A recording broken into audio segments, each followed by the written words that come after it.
a decepção. Aquelas promessas não puderam ser cumpridas, porque as entidades estavam quase quebrando e o período inflacionário era enorme.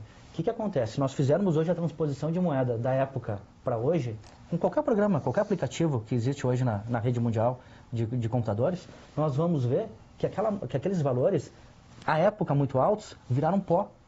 Então as entidades de previdência complementar também sofreram esse impacto.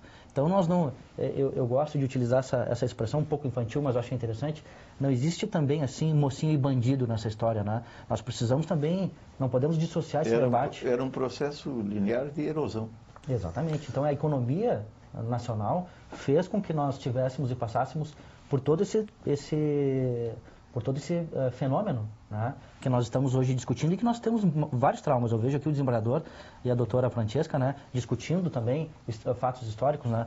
O brasileiro ficou muito reticente em relação à ideia de previdência, tanto o regime geral, que o apavora, e o regime de previdência complementar, que também lhe causa muita estranheza. É que no momento atual, né, onde vivemos uma economia e uma política tão desacreditada, é difícil fazer uma análise sem estar contaminado com essas preocupações, né, doutor? Até porque esses fundos, por muitos anos, vão ter uma natureza só arrecadatória. Sim. Né? E será que lá na frente o servidor vai usufruir de um benefício condizente com aquilo que ele está contribuindo hoje?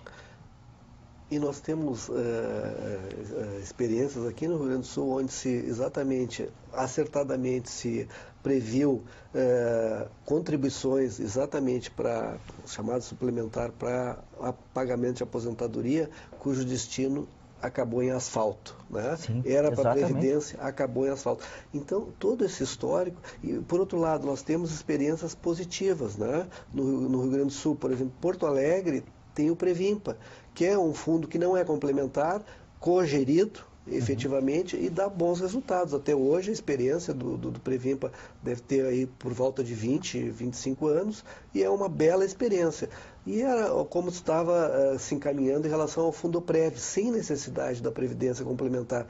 E a respeito da cogestão, nos preocupa especialmente o Judiciário, porque o Judiciário não foi chamado para cogerir este, né? E esta realmente é um problema que existe em relação a esse, que nós vamos tomar providências porque não fomos chamados a fazer a cogestão, né? Isso nos preocupa sobretudo. E mais do que isso, só para ter uma ideia, nós temos aqui nesse plano, construção de reserva de longevidade, ou seja, quem teimar em viver depois do que a tábua de mortalidade, a tábua biométrica, a tábua biométrica dizer que ela nasceu 82 anos, quem teimar a viver 84, 86, né, vai ter dificuldades, né?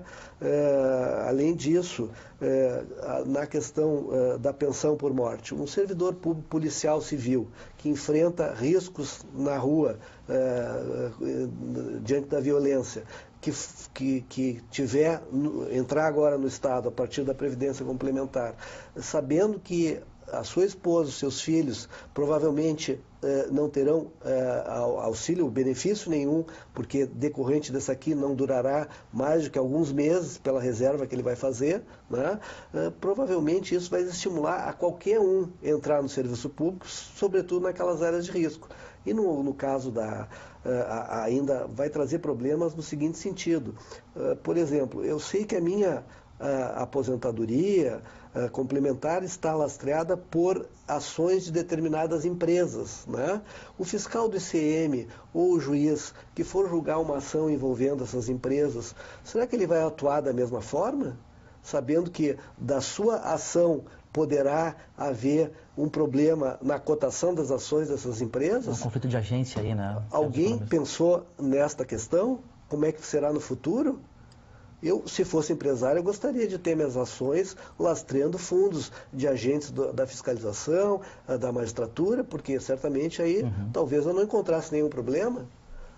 Não há um desequilíbrio entre as próprias empresas nesse sentido?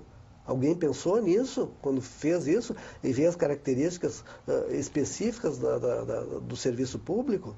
Ou a preocupação aqui unicamente é em relação à questão de formação de capital? É uma questão que traz exatamente essa situação humana, né? que é imprevisível na reação, porque é da natureza humana. Não? Aquele que pode dizer, não, o interesse público está acima de tudo. Está, deveria estar. Mas, de fato, isso acontece sempre e com todos. Não? Nós estamos chegando ao final do primeiro bloco do Democracia, aqui pela TV Assembleia, falando sobre o plano de previdência complementar, mas, principalmente, chamando a atenção para aquilo que não vai à discussão no Congresso. Vai a forma, o continente. Este conteúdo que é debatido aqui é que precisa ser esgotado na conversa, no diálogo, no debate, no interesse, na participação, principalmente daqueles que serão ou não, ao fim e ao cabo, beneficiados.